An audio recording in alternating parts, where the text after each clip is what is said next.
성경을 읽다 보면 누구나 한 번쯤 이런 생각 해보셨을 거예요. 아니, 전능하신 하나님이 왜 많고 많은 민족 중에 딱 하나, 이스라엘만 콕 집어서 선택하셨을까 하고 말이죠.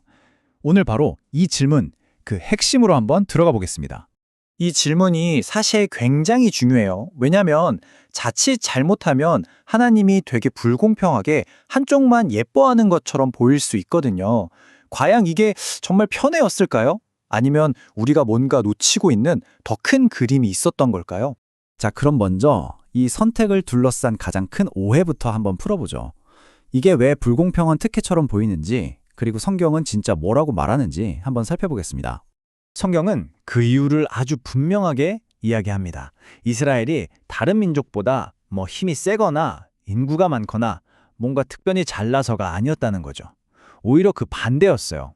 성경이 말하는 이유는 단 하나, 하나님의 일방적인 사랑, 그리고 그분의 계획 때문이었다는 겁니다.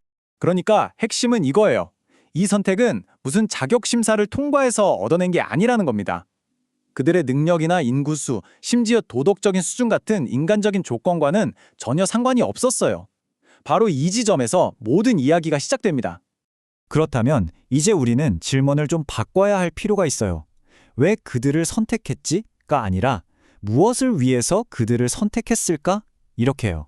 관점을 특권에서 목적으로 한번 옮겨보겠습니다. 보통 우리는 이 선택을 그 민족에게만 주어지는 어떤 특권이라고 생각하기 쉬운데요. 성경이 말하는 핵심은 완전히 다릅니다. 그건 바로 온 세상을 향한 사명이었어요. 그들만을 위한 게 아니라 그들을 통해서 모든 사람에게 복을 주기 위함이었다는 거죠. 바로 이 도구라는 개념이 정말 중요합니다. 하나님은 이스라엘이라는 한 민족을 일종의 도구로 사용하셔서 훨씬 더 큰 계획을 세상에 보여주고자 하셨던 거예요. 그들 자신이 최종 목적지가 아니었던 거죠. 그렇다면 그 특별한 목적, 그 사명이 구체적으로 뭐였을까요? 이 계획이 처음부터 얼마나 거대하고 세계적인 규모였는지 한번 들여다보겠습니다. 모든 이야기는 아브라함이라는 한 사람에게서 시작되죠. 그런데 하나님이 그에게 주신 약속의 스케일을 한번 보세요. 땅의 모든 족속. 처음부터 타겟은 한 민족이 아니라 전 세계였던 겁니다. 이스라엘은 그 복이 흘러가는 통로 역할을 하도록 부름받은 셈이죠. 여기서 또 궁금한 게 생기죠. 아니, 그런 위대한 계획을 위해서라면 왜 저기 잘 나가는 제국이 아니라 이집트에서 노예살이하던 보잘것없는 민족을 그 통로로 쓰셨을까요? 여기에도 정말 기가 막힌 이유가 숨어 있습니다. 이유는 명확해요. 만약에 강하고 대단한 민족을 통해서 이 일이 이루어졌다면 사람들은 역시 저 민족은 대단해 하면서 인간에게 박수를 쳤을 거예요. 하지만 가장 약한 이들을 통해 이 일이 이루어질 때 모든 영광은 오직 하나님께로만 향하게 되죠. 구원은 인간의 힘이 아니라 전적인 하나님의 은혜라는 걸 확실하게 보여주기 위해서였습니다. 자, 지금까지의 이야기는 사실 거대한 서사시의 서론 같은 거였어요. 이 모든 선택과 과정 자체가 최종 목적지가 아니었습니다. 이 모든 역사는 단 하나의 지점, 한 명의 인물을 향해서 달려가고 있었거든요.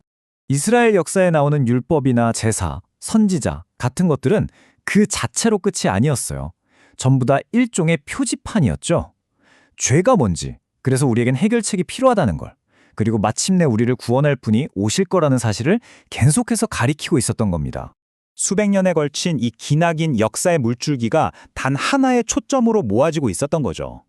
이 모든 과정이 예고편이었다면 이제 드디어 본편이 등장할 차례입니다. 네, 바로 예수 그리스도입니다. 이스라엘이라는 민족을 통해 하나님이 어떤 분인지, 인간의 상태가 어떤지, 그리고 구원의 길이 어떻게 열리는지를 보여주는 거대한 역사의 무대를 만드셨고 그 무대의 주인공으로 예수님이 오신 겁니다. 이게 바로 이 계획의 정말 놀라운 점이에요. 보세요. 구원은 분명히 이스라엘이라는 특정 통로를 통해 시작됐습니다. 하지만 그 최종 목적지는 모든 민족에게 활짝 열리는 보편적인 초대였던 거죠. 한 민족에서 시작해서 온 인류에게로 확장되는 그림이었던 겁니다. 심지어 성경은요, 이스라엘 민족의 실패나 불순종조차도 결국에는 이 구원이 온 세상으로 퍼져나가게 하는 하나님의 더 큰 계획 안에서 쓰임받았다고 설명해요. 정말 인간의 실패를 넘어서는 하나님의 지혜를 보여주는 대목이죠. 자, 그럼 이 수천 년 전 이야기가 지금을 사는 우리랑 도대체 무슨 상관이 있을까요?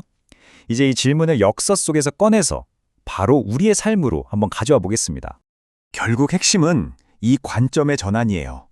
왜 하필 유대인이었지라는 역사적인 질문은 결국 하나님은 왜 이렇게 부족하고 별 볼 일 없는 나를 부르시는 걸까라는 아주 개인적인 질문으로 바뀌게 되는 거죠. 바로 이겁니다. 이게 오늘 우리가 꼭 붙잡아야 할 가장 중요한 원리예요. 성경에서 선택이라는 건 결코 어떤 지위나 특권을 말하는 게 아닙니다. 그건 언제나 사명과 연결되어 있어요. 무언가를 위해 부름받았다는 뜻이죠. 그리고 정말 놀랍게도 성경은 과거 이스라엘에게 주어졌던 바로 그 정체성을 오늘날 예수를 믿는 모든 사람, 바로 교회에게 똑같이 이야기합니다. 이제는 우리가 바로 그 선택받은 백성이라는 거죠. 결국 하나님은 왜 한민족을 선택하셨는가라는 질문은 돌고 돌아서 바로 우리 자신에게로 돌아옵니다. 모든 선택에는 목적이 따르니까요. 그렇다면 오늘 하나님께서 여러분을 부르신 이유는 무엇일까요? 여러분에게 맡기신 사명은 무엇입니까?